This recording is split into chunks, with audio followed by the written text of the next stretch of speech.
अच्छे बुरे कर्म भाग्य बनाते हैं। छोटा सा गांव शांत पक्के धान की खुशबू से भरा। वही रहता था राजू, एक शरारती लड़का जिसे पसंद नहीं थी मेहनत करनी।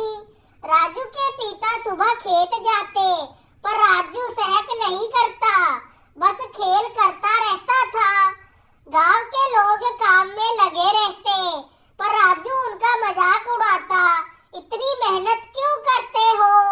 माँ उसे समझाती, बेटा कर्म हमारे भाग्य की चाबी है। राजू अनसुना कर देता।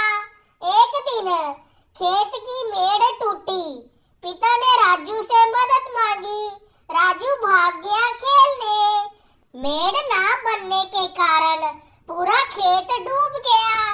पिताजी दुखी बैठे। गांव के बुजुर्ग बोले, बेटा अच्छे कर्म सुख लाते हैं, बुरे कर्म दुख। राजू को पहली बार अपनी गलती समझ आती है। अगले दिन गांव में एक संत आते हैं। सब लोग उनके प्रवचन के लिए इकट्ठा होते हैं। संत कहते हैं, कर्म ही जीवन का असली धन है। राजू ध्यान से सुनता है। संत एक कहानी सुनाते हैं। एक युवक जिसकी मेहनत ने उसका भाग्य चमकाया। राजू के दिल में बात उतरती है। राजू मन ही मन में ठान लेता है, अब मैं अच्छे कर्म करूंगा। अगली सुबह वह खुद उठकर पिता के साथ खेत में जाता है। पिता हैरान, आज सूरज कहाँ से निकला? राजू मुस्कुराकर बोला, अब से मैं मेहनत करूंगा। धीरे धीरे राजू काम सीखने लगता है। बीज बोना, पानी देना, पौधों की देखभाल करना। गांव वाले भी उसका बदला हुआ स्वभाव देखकर खुश हो जाते हैं।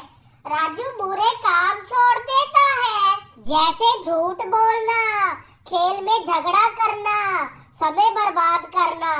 राजू अच्छा बनने की कोशिश करता है, सबकी मदद करना, छोटे बच्चों को पढ़ाना। बरसात आते ही राजू मेड़ ठीक करवाता है ताकि फसल ना डूबे। इस बार खेत ललहाते हैं, हरियाली दूर दूर तक। पिता गर्व से कहते, राजू तुझे समझ आ गया कि कर्म ही भाग्य बनाते हैं। फसल कटाई के दिन गांव में खुशी।